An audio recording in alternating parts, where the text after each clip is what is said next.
Donald Trump and his inane, senseless, ridiculous, America destroying, Western civilization destroying tariff war has somehow managed to bring the likes of China, Korea, and Japan together economically to speak about building up trade, to speak about, opening up economic dialogue and discourse to figure out what their economic future is going to be. China, Japan, and South Korea agreed to jointly respond to U.S. tariffs, a social media account affiliated with Chinese state media said on Monday, an assertion Seoul called somewhat exaggerated, while Tokyo said there was no such discussion. Cap, they're lying. The state media comments came after the three countries held their first economic dialogue in 5 years on Sunday. Now, what's the coincidence here? Who came into office 4 years ago after Trump? Robinette, right? Joe Biden. Isn't it a coincidence that these nation states have come together to discuss economic unity? Might be a stretch, but it's a possibility. They're coming together to discuss their economic future. It's the first time in 5 years that they've spoken. Coincidentally, after Donald Trump has returned and is trying to activate economic war with every single wealthy and prosperous economic bloc in the world. The state media comments came after the three countries held their first economic dialogue in 5 years on Sunday, seeking to facilitate regional trade as the Asian export powers brace against U.S. President Donald Trump's tariffs.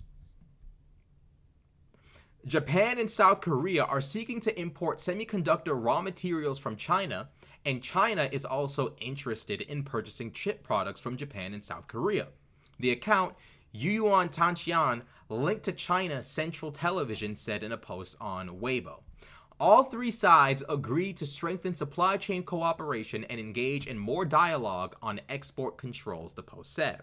When asked about the report, a spokesperson for South Korea's trade ministry said, the suggestion that there was a joint response to U.S. tariffs seems to have been somewhat exaggerated, and referred to the text of the country's joint statement. Now, the reality is, Japan has been, in particular, responding to the affairs and situations in the Western world for quite some time. Japan, in particular, their response to the foreign policy woes of the West dates back to about 2022 in particular. After the war in Ukraine, Japan began investing trillions of yen into their military, and it's not a coincidence. And Japan's been beefing up even more recently in 2025 in response to Donald Trump's absolutely insane and deranged foreign policy relations with Russia. No one trusts the United States economically or militarily right now. And a lot of people, of course, are concerned about Russia. Now, I want to talk about how insane it is that Donald Trump is managing to solidify and strengthen relationships between countries that have hated one another for quite some time. Japan's relationship with China and South Korea is not the best. We can go back to World War II and we can talk about, let's call it the massacre of Nanking. I'm not going to use the other word because I don't want to have to go into the edit that out. You guys understand. Japan's legacy, if we could call it that, in the rest of Asia, during its imperial years, isn't the best. And these nations don't really have the most favorable view and favorable of feelings toward Japan. Donald Trump's economic mayhem is bringing everyone together against us. The Europeans are trying to figure out how to buy European and European only. So, tariffs don't even need to happen. The Europeans are saying, we won't even buy American.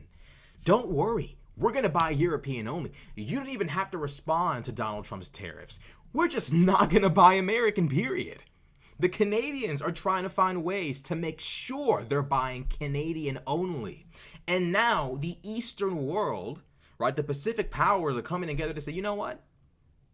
It's about time to move away from America. We can't trust them. We can't rely on them. We are entering into a multipolar world, which will only serve to devalue the US dollar and render the American economy weak.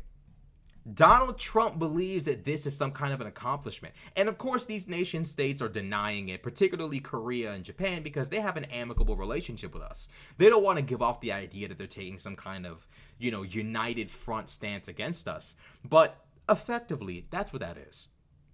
It is a united front against the United States. Of course it is. In no way, shape, or form is this coincidental. Now, you might say, oh, well, Rashad, 5 years ago, COVID happened. So, of course, they were discussing things like supply chains and blah, blah, blah. And there is something to be said about that.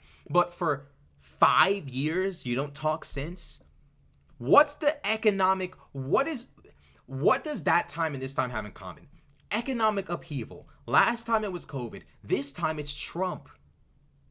It seems like every time there's an economic issue or Donald Trump's the president, these nation states come together to discuss their economic future. And I can't blame them because the United States is headed toward economic ruin. Every other civilized nation state in the world can realize and can clearly see the Americans do not know what they're doing. They do not know what they're doing. They're taking a match and running around the house, throwing oil everywhere and holding up the match real close like it's a joke. Ready to burn the entire house down. The rest of the world is not going to stay inside the house begging the Americans to stop. They're all going to run out of the house and watch us burn it all down with us inside. And unfortunately, that's not even the best, that's not even really good allegory or anything like that, because the rest of the world hurts if we hurt. If anything significantly negative happens to our economy, the rest of the world is going to feel it. They're going to feel it. No one wins with this. Donald Trump seems to be of the mind that America can bully the entire world and somehow or another that's going to work. That doesn't work anymore. Like this conquest bullying based foreign policy, you're 2,000 years late. It is the 21st century. America cannot win against the entire world.